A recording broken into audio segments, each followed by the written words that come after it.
Илјадниците пластични шишиња и комунален отпад кои со часови пловеа по течението на река Вардар пред 2 дена, денес претпладне ги немаше во селата во Тетовската рурална општина Јагуновце. Високиот водостој и буен тек ги однесува повеќето тони отпад кон остатокот од државата каде поминува најголемата македонска река. Денес коритото на реката и понатаму е исполнето со вода и силен тек. И највозрастните мештани од Раотинце не паметат ваква еколошка катастрофа, иако токму ова место порано редовно се поплавуваше поради надојдените води на Вардар. Идејќи нааму, тоа можда беше околу 8 саат можда на Сабајде. И тогаш видов, не овде, видов кај трансформаторот најблиску е туе до Вардар. И тогаш видов. Тоа беше стварно катастрофа. Толку материјал да проаѓа до 12 и нешто седом овде.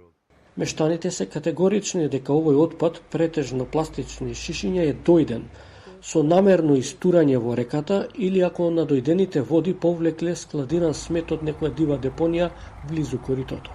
Сашо Димитриевски од Сиричино вели дека околните села со по неколку стотини жители не ни можат да создадат толку многу отпад. Морам да кажам дека тоа не е од нашево село, нити од околниве села во општина Јагуновце. Толку многу отпад не може да се собере од тие села.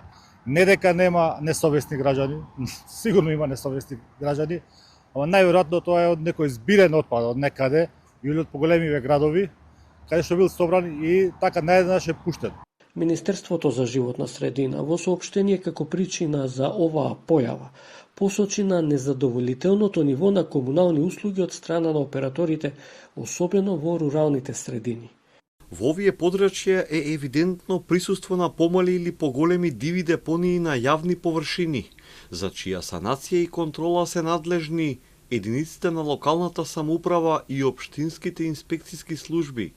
Градоначалникот на општина Јагуновце Димитар Костадиновски во селото Туденце ни ја покажа оваа камера за видеонадзор каде стои надписот дека фрлањето смет се казнува.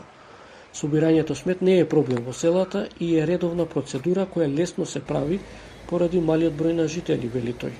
Ние како општина, заедно со јавното, го собираме комуналниот смет, ги чистиме регионалните и локалните патишта и паркови кои се на територија на општина Јагуновце. И затоа сметам дека тој комунален смет е пуштен по река Вардар кој помина низ општина Јагуновце. Државниот инспекторат за животна средина најавува измени на законот за инспекциски надзор во животната средина. Целта е воспоставување на единствен систем на инспекциски надзор, што ќе овозможи поефикасна и поефективна контрола во областа на животната средина.